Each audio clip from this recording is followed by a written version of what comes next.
Hi creators, പുതിയൊരു വീഡിയോയിലേക്ക് സ്വാഗതം. ഇന്നത്തെ വീഡിയോയിലൂടെ ഞാൻ പറയുന്നത് വളരെ ഇമ്പോർട്ടൻ്റ് ആയിട്ടുള്ള ഒരു കാര്യമാണ്. നിങ്ങളൊരു ക്രിയേറ്റർ ആണെങ്കിൽ ഈ ഒരു വീഡിയോ മുഴുവനായിട്ട് കാണാൻ ശ്രമിക്കുക.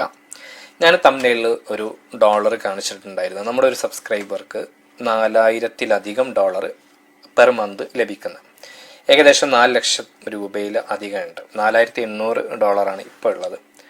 അപ്പോൾ ഞാൻ ഡേറ്റ് സഹിതമാണ് ഇവിടെ കാണിക്കുന്നത്. അപ്പം ഞാൻ ഇത് പറയാൻ കാരണം, നമ്മുടെ ഒരു സബ്സ്ക്രൈബർ എന്നെ വിളിച്ചിട്ടുണ്ടായിരുന്നു. അപ്പോൾ അവർ എന്നോട് പറഞ്ഞിട്ടുള്ളത്, അവർക്ക് അവരുടെ സോഷ്യൽ മീഡിയ അക്കൗണ്ട്, അതായത് ഫേസ്ബുക്ക് അതുപോലെ ഇൻസ്റ്റാഗ്രാം ഒക്കെ ഓപ്പൺ ചെയ്യുമ്പോൾ അവർക്ക് ഏറ്റവും കൂടുതൽ വരുന്ന ഒരു ആഡ്സ് അല്ലെങ്കിൽ റീലായിട്ടും വരുന്ന ഒരു അഡ്വർടൈസ്മെൻറ്റ് അവരുടെ യൂട്യൂബ് ചാനൽ മോണിറ്റൈസേഷൻ ആക്കി തരാം വളരെ കുറഞ്ഞ റേറ്റിൽ, ഇപ്പം ഞാൻ ഈ കാണിക്കുന്നത് പോലെയുള്ള അഡ്വർടൈസ്മെൻ്റാണ് വരുന്നത്. അപ്പോൾ അത് ചെയ്ത് നോക്കട്ടെ, നല്ല നല്ല പരസ്യങ്ങൾ വരുന്നുണ്ട്, വളരെ വലിയ ഉയർന്ന ചാനലിനൊക്കെ ഞങ്ങളാണ് ചെയ്തു കൊടുത്തത് എന്നൊക്കെ പറയുന്നുണ്ട്. അപ്പോൾ അത് ഞങ്ങളങ്ങനെ ചെയ്ത് കഴിഞ്ഞാൽ മില്യൺസ് സബ്സ്ക്രൈബേഴ്സ് കിട്ടിയവരൊക്കെ അവർക്ക് ചെയ്തു കൊടുത്തിട്ടുണ്ട് എന്നൊക്കെ പറഞ്ഞിട്ടാണ് വരുന്നത്. അപ്പോൾ ഞങ്ങൾ ചെയ്ത് നോക്കട്ടെ. അപ്പോൾ ഈ രീതിയിലൊക്കെ നിങ്ങൾക്കൊക്കെ വന്നിട്ടുണ്ടായിരിക്കും. എനിക്ക് ഒരുപാട് അഡ്വർടൈസ്മെൻറ്റ് വരുന്നുണ്ട്. അപ്പോൾ ഇതിനെക്കുറിച്ചൊരു അഭിപ്രായം ചോദിച്ചിട്ടുണ്ടായിരുന്നു. അപ്പോൾ നമ്മൾ ഇതിനെക്കുറിച്ച് ഓൾറെഡി പറഞ്ഞിട്ടുണ്ടായിരുന്നു, paid sub, paid watch time. എനിക്ക് തോന്നുന്നു ഞാൻ അതിനെക്കുറിച്ച് അങ്ങനെ ചെയ്യരുത് എന്ന് പറഞ്ഞിട്ട് നിങ്ങളൊക്കെ കണ്ടിട്ടുണ്ടായിരിക്കും അതിന് ശേഷം സംഭവിച്ചതൊക്കെ. അപ്പം അങ്ങനെ പറയുന്ന ഒരാളാണ് ഞാൻ. അപ്പം എന്നോട് ഇത് ചെയ്യാമോ അല്ലെങ്കിൽ ഇതിനെക്കുറിച്ചൊരു അഭിപ്രായം പറയാമോ? കമ്പയർ ചെയ്യുമ്പോൾ 15,000 20,000 രൂപയൊക്കെ വെച്ച് നോക്കുമ്പോൾ വളരെ കുറവാണ്. അപ്പോൾ ഒന്ന് ചെയ്ത് നോക്കട്ടെ എന്നുള്ള രീതിയിൽ നമ്മുടെ ഒരു സബ്സ്ക്രൈബർ ചോദിച്ചിട്ടുണ്ടായിരുന്നു. മാത്രമല്ല അവർ 1 വർഷം 2 വർഷമൊക്കെ കഴിഞ്ഞു ചാനൽ തുടങ്ങിയിട്ട്. അപ്പോൾ ഒന്ന് ചെയ്ത് നോക്കുന്നത് കൊണ്ട് കുഴപ്പമുണ്ടോ? മോണിറ്റൈസേഷനായി ഒരു റവന്യൂ നേടുക എന്നുള്ള അതിയായ ഒരു ആഗ്രഹമുണ്ട്. അതുകൊണ്ട് ചോദിക്കുകയാണ്. നിങ്ങൾ പറഞ്ഞതൊക്കെ മനസ്സിലായിട്ടുണ്ട്, എന്നാലും ചോദിക്കുകയാണെന്ന് പറഞ്ഞു. അപ്പോൾ എനിക്ക് തോന്നുന്നു ഈ രീതിയിലുള്ള അഡ്വർടൈസ്മെൻറ്റ് നിങ്ങൾക്കൊക്കെ വരുന്നുണ്ടായിരിക്കും. അപ്പോൾ ഇത് എന്തുകൊണ്ട് വരുന്നു എന്നുള്ളത് ചോദിച്ചു കഴിഞ്ഞാൽ ഡിജിറ്റൽ മാർക്കറ്റിംഗ് ആണ്. നമുക്കൊരു യൂട്യൂബ് ചാനൽ ഉള്ളത് കൊണ്ടും നമ്മൾ യൂട്യൂബ് ചാനൽ റിലേറ്റഡ് ആയിട്ടുള്ള കാര്യങ്ങൾ കൂടുതൽ സെർച്ച് ചെയ്യുന്നത് കൊണ്ടൊക്കെയാണ് ആ രീതിയിൽ വരുന്നത്. അപ്പോൾ അതൊക്കെ അങ്ങനത്തെ അഡ്വർടൈസ്മെൻറ്റ് വരുന്നത്. ഇനി ഇത് ചെയ്യണോ വേണ്ടയോ, അല്ലെങ്കിൽ ചെയ്ത് നോക്കിയാൽ എന്താണ് ലാഭം അല്ലെങ്കിൽ എന്താണ് നഷ്ടം എന്നുള്ളതാണ്. അപ്പോൾ എന്നോട് ചോദിച്ചപ്പോൾ ഞാനത് അവരുമായിട്ട് ഷെയർ ചെയ്തിട്ടുണ്ട്. അപ്പോൾ ഇത് കാണുന്ന നിങ്ങൾക്ക് കൂടി യൂസ്ഫുൾ ആയിക്കോട്ടെ, കാരണം നിങ്ങൾക്കൊക്കെ ഇതുപോലെയുള്ള അഡ്വർടൈസ്മെൻറ്റുകൾ പല ആകർഷണീയമായ രീതിയിൽ വരാൻ ചാൻസ് ഉണ്ട്. അപ്പോൾ അത് ഞാൻ ജസ്റ്റ് ഒന്ന് നിങ്ങളുമായിട്ട് ഷെയർ ചെയ്യാണ്. അപ്പം ഞാൻ ഇതിനെ നിരുത്സാഹപ്പെടുത്തുകയാണ് സ്വാഭാവികമായിട്ടും ചെയ്യുന്നത്. എൻ്റെ ഒരു ശൈലി അങ്ങനെയാണെന്ന് നിങ്ങൾക്കറിയാം. അപ്പം എന്തുകൊണ്ട് ഇത് പറഞ്ഞു എന്നത് വെച്ചാൽ, ഇപ്പം നമ്മുടെ ഈ ഒരു സബ്സ്ക്രൈബർക്ക് ചാനൽ മോണിറ്റൈസേഷൻ ആക്കിയെടുക്കുക, അതാണ് ആഗ്രഹം എന്ന് പറഞ്ഞു. പക്ഷെ അപ്പം അപ്പുറത്തുള്ള ആൾ അല്ലെങ്കിൽ മറ്റുള്ളവർക്ക് പറയാം എന്ത് മോണിറ്റൈസേഷൻ ആക്കിയെടുക്കുക എന്നുള്ളതാണ് അവരുടെ ആഗ്രഹം, അത് ഞങ്ങൾ ചെയ്തു കൊടുക്കുന്നുണ്ടല്ലോ, പിന്നെ എന്താണെന്നുള്ളത്. ആക്ച്വലി മോണിറ്റൈസേഷൻ ആക്കിയെടുക്കുക എന്നുള്ളത് അവർ ഉപയോഗിക്കുന്നൊരു വാക്ക് മാത്രമാണ്. അവരുടെ ആഗ്രഹം അവർക്ക് റവന്യൂ സ്ഥിരമായി നേടുക എന്നുള്ളതാണ്. അപ്പം ഞാൻ അവരോട് ചോദിച്ചപ്പോൾ അവർ പറഞ്ഞ അത് തന്നെയാണ്. കാരണം മോണിറ്റൈസേഷൻ ആയി കഴിഞ്ഞാലല്ലേ നമുക്ക് റവന്യൂ ലഭിക്കും, അതുകൊണ്ടാണ് അങ്ങനെ പറയുന്നത് എന്നുള്ളത്. അപ്പം ഞാൻ അവരോട് ചോദിച്ചിട്ടുണ്ടായിരുന്നു, നിങ്ങൾ എന്തുകൊണ്ടാണ് ഈ ഒരു യൂട്യൂബ് ചാനൽ തുടങ്ങി ഇങ്ങനെ വീഡിയോസ് ചെയ്യുന്നത്? അപ്പോൾ അവർക്കൊരു എക്സ്ട്രാ സോഴ്സ് ഓഫ് ഇൻകം എന്നുള്ള രീതിയിലാണ്. കാരണം ഈ ഒരു കാലഘട്ടത്തിൽ ഒരുപാട് എക്സ്പെൻസുകൾ കൂടി വരികയാണ്. പക്ഷേ വരുമാനം നിശ്ചിത പേഴ്സൻറ്റേജിൽ ഇങ്ങനെ ലഭിക്കുന്നുള്ളൂ. അതിനനുസരിച്ചിട്ട് നമുക്കുള്ള എക്സ്പെൻസിന് അനുസരിച്ചിട്ടുള്ള ഇൻകം വരുന്നില്ല. അപ്പോൾ അത് സൈഡായിട്ട് എന്തെങ്കിലും ഒരു ഇൻകം എന്നുള്ള രീതിയിലാണ് അവരുദ്ദേശിക്കുന്നത്. അപ്പോൾ ഇതാണ് സത്യം. കാരണം ഏതൊരു ക്രിയേറ്റർക്കും മോണിറ്റൈസേഷൻ ആകുക എന്നുള്ളതല്ല, അവർക്ക് വരുമാനം ലഭിച്ച് തുടങ്ങണം എന്നുള്ളതാണ്. പെർ മന്ത് $100 ആയാലേ ആ മാസം റവന്യൂ കിട്ടുകയുള്ളൂ എന്ന് നമുക്കറിയാം. അപ്പം അത് നേടണം എന്നുള്ളത് തന്നെയാണ് എല്ലാവരുടെയും ആഗ്രഹം. ഒരു ശരാശരി എല്ലാ മലയാളികളും ആഗ്രഹിക്കുന്ന ഒരു കാര്യം തന്നെയാണത്, അവർക്കൊരു എക്സ്ട്രാ വരുമാനം സൈഡായിട്ട് ലഭിക്കുക എന്നുള്ളത്. അതുകൊണ്ട് തന്നെയാണ് ഇപ്പോൾ നിങ്ങളൊക്കെ ഒരുപാട് കോഴ്സുകൾ നമുക്കിപ്പോൾ ഇങ്ങനെ ഇതുപോലെ അഡ്വർടൈസ്മെൻ്റ് ആയിട്ട് കാണാം. ഡിജിറ്റൽ മാർക്കറ്റിംഗ്, അതുപോലെ പിന്നെ ഷെയർ മാർക്കറ്റിംഗ്, അത് പല രീതിയിലുള്ള ഇൻവെസ്റ്റ്മെൻറ്റ് പ്ലാനുകൾ. പിന്നെ അതിലേറ്റവും നമുക്ക് ഒരു എക്സ്പെൻസ് കുറഞ്ഞൊരു സംഭവമായിട്ട് തോന്നുന്നത് യൂട്യൂബാണ്. അതുകൊണ്ട് കൂടുതൽ ആളുകൾ യൂട്യൂബിലേക്ക് വരുന്നു, പ്രത്യേകിച്ച് സ്ത്രീകൾ. കാരണം അവർക്കൊരു വരുമാനമൊന്നും, ഒരു പക്ഷേ ജോലിയൊന്നും ഉണ്ടായില്ല, ഹൗസ് വൈഫ് ആയിരിക്കും. അപ്പോൾ എന്തെങ്കിലും സൈഡായിട്ടൊരു വരുമാനം നേടണം എന്നുള്ളൊരു ആഗ്രഹം ഉണ്ടായിരിക്കും. ഇനി വരുമാനം ഉണ്ടെങ്കിൽ തന്നെ ചെറിയ രീതിയിലുള്ള ഒരു വരുമാനമായിരിക്കും. അപ്പോൾ കൂട്ടണം എന്നുള്ള രീതിയിൽ അവർ എന്തെങ്കിലുമൊക്കെ ആയിട്ട് വീഡിയോസ് ചെയ്യുന്നുണ്ടായിരിക്കും. അങ്ങനെയുള്ളവർ ഇങ്ങനെ കാണുമ്പോൾ സ്വാഭാവികമായിട്ടും ഒന്ന് ചെയ്ത് നോക്കാമെന്ന് വിചാരിക്കും. കാരണം ഞാൻ പറഞ്ഞല്ലോ. സോ ഇതൊക്കെയാണ് അവരുടെ അവസ്ഥ. അങ്ങനെ ഇങ്ങനെ ചെയ്തു നോക്കിക്കഴിഞ്ഞ് മോണിറ്റൈസേഷൻ ആയി കഴിഞ്ഞാൽ എന്താണ് നെക്സ്റ്റ്? $100 കിട്ടണമെങ്കിൽ ഈ വ്യൂസോ ഈ കാര്യങ്ങളോ ഇപ്പം നിങ്ങൾക്ക് ലഭിച്ചുകൊണ്ടിരിക്കുന്ന വ്യൂസ് വാച്ച് ടൈം പോലും കംപ്ലീറ്റ് ചെയ്യാൻ പറ്റുന്നില്ലല്ലോ. അപ്പോൾ പിന്നെ നിങ്ങൾക്ക് എങ്ങനെ $100 അച്ചീവ് ചെയ്യാൻ കഴിയും?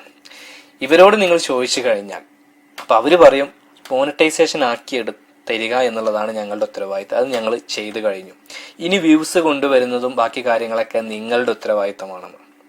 ഒരു പടി കടന്നുകൊണ്ട് വേണമെങ്കിൽ പറയും ജോലി വാങ്ങിച്ച് തരിക എന്നുള്ളതാണ് ഞങ്ങളുടെ ഉത്തരവാദിത്തം. നിങ്ങൾക്കൊരു ജോലി വാങ്ങിച്ചു തന്നാൽ ഞങ്ങൾ ആ ഒരു ജോലി ഞങ്ങൾ വാങ്ങിച്ചു തരും, അല്ലെങ്കിൽ ആ പൊസിഷനിൽ നിങ്ങളെ കൊണ്ട് ഇരുത്തി തരും.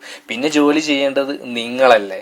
ഈ രീതിയിലും ചോദിക്കാറുണ്ട്. മറുപടി 1-2 വോയിസ് ഞാൻ അങ്ങനെയും കേട്ടു.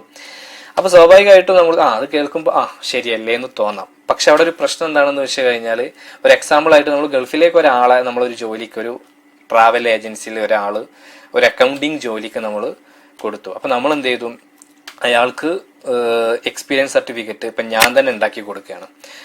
അയാൾക്ക് അതിനുള്ള കഴിവൊന്നുമില്ല. പക്ഷെ ഞാൻ എന്ത് ചെയ്യുന്നു, നിങ്ങൾക്ക് എവിടെയും ജോലി കിട്ടാത്തതുകൊണ്ട് ഞാൻ ശരിയാക്കി തരാമെന്ന് പറഞ്ഞിട്ട് ഞാൻ ക്യാഷ് വാങ്ങി അയാൾക്കൊരു എക്സ്പീരിയൻസ് സർട്ടിഫിക്കറ്റ് ഉണ്ടാക്കി കൊടുത്ത് ഞാൻ തന്നെ ഇൻ്റർവ്യൂവിൽ എങ്ങനെ പറയണം, എങ്ങനെ അയാൾക്ക് സെറ്റാക്കി കൊടുത്ത് ജോലി കിട്ടി. അയാൾ നേരെ ഗൾഫിലെത്തിയിട്ട് അയാൾ ആ ഒരു നല്ല ചെയറിലൊക്കെ ഇരുന്ന് നല്ല ജോലിയൊക്കെ ആയി ഇനി മാസം ശമ്പളം കിട്ടുമെന്ന് വിചാരിച്ചിരിക്കുമ്പോഴായിരിക്കും അയാളുടെ മുന്നിലേക്ക് വർക്ക് കൊടുക്കുന്നത്. കുറേ ഫയൽ കൊടുത്തിട്ട് ഇതൊക്കെ സിസ്റ്റത്തിലേക്ക് മാറ്റാനും ടാലി ആക്കാനും ബാക്കി കാര്യങ്ങളൊക്കെ റിപ്പോർട്ടൊക്കെ സബ്മിറ്റ് ചെയ്യാൻ പറയുമ്പോൾ ഇയാൾക്ക് ചെയ്യാൻ കഴിയില്ല.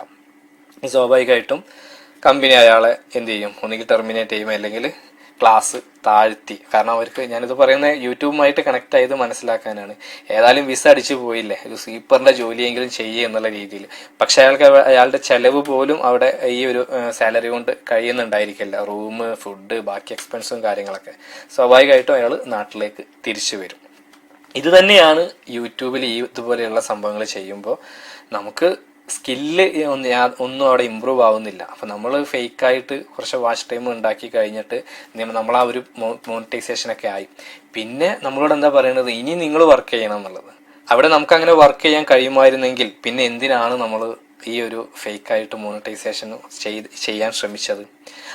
അതിന്റെ നമുക്കൊരു $100 വരണം എന്നുണ്ടെങ്കിൽ ഈ 4000 വാച്ച് ടൈമിന്റെ 3-4 ഇരട്ടി വ്യൂസ് വന്നാലേ $100 നമുക്ക് കിട്ടൂ മാസത്തിൽ.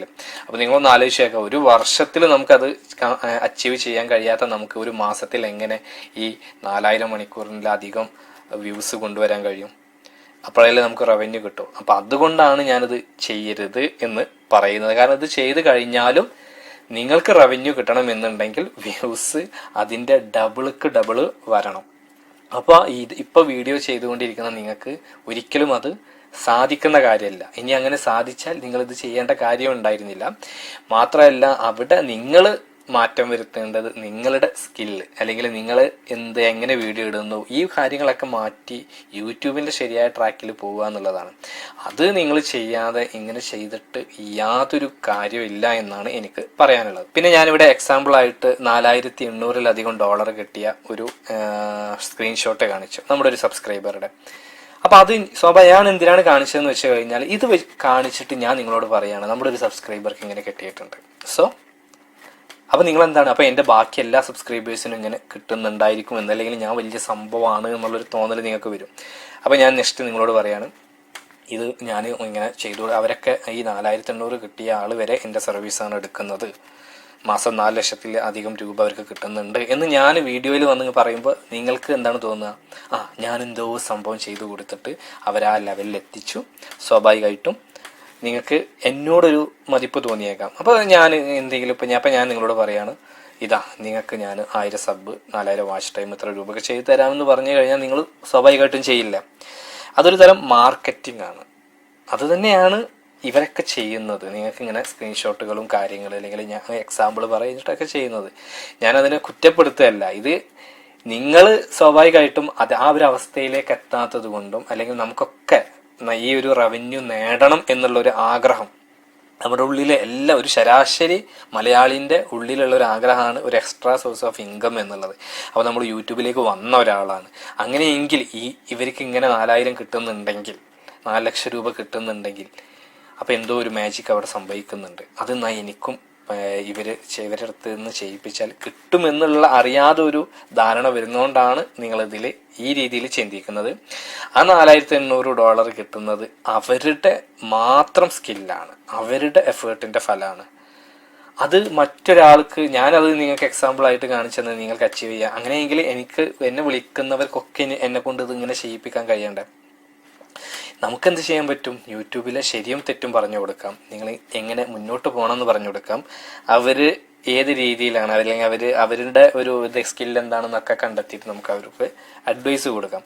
അതിനപ്പുറത്തേക്ക് ഒരു മാജിക്കും ഈ ഒരു യൂട്യൂബിനെ കുറിച്ച് കണ്ടന്റ് ക്രിയേറ്റ് ചെയ്യുന്ന ഒരാൾക്കും ചെയ്യാൻ പറ്റില്ല. നിങ്ങൾക്ക് ഒരു 10 മില്യൺ 20 മില്യൺ ഇനി എത്ര കോടിക്കണക്കിന് സബ് കിട്ടിയാലും അത് ആ ഒരു സബ്സ്ക്രൈബറുടെ ഒരു എഫേർട്ടിന്റെ ഫലം മാത്രമാണ്. അപ്പൊ അത് മാർക്കറ്റ് ചെയ്തിട്ട് ഞാനത് നിങ്ങളോട് പറയുമ്പോൾ ഒരിക്കലും എനിക്ക് മറ്റൊരാൾ അങ്ങനെ അല്ലെങ്കിൽ $4000 ക്രിയേറ്റ് ചെയ്യുന്ന ഒരാളെ ഉണ്ടാക്കിയെടുക്കാൻ കഴിയില്ല.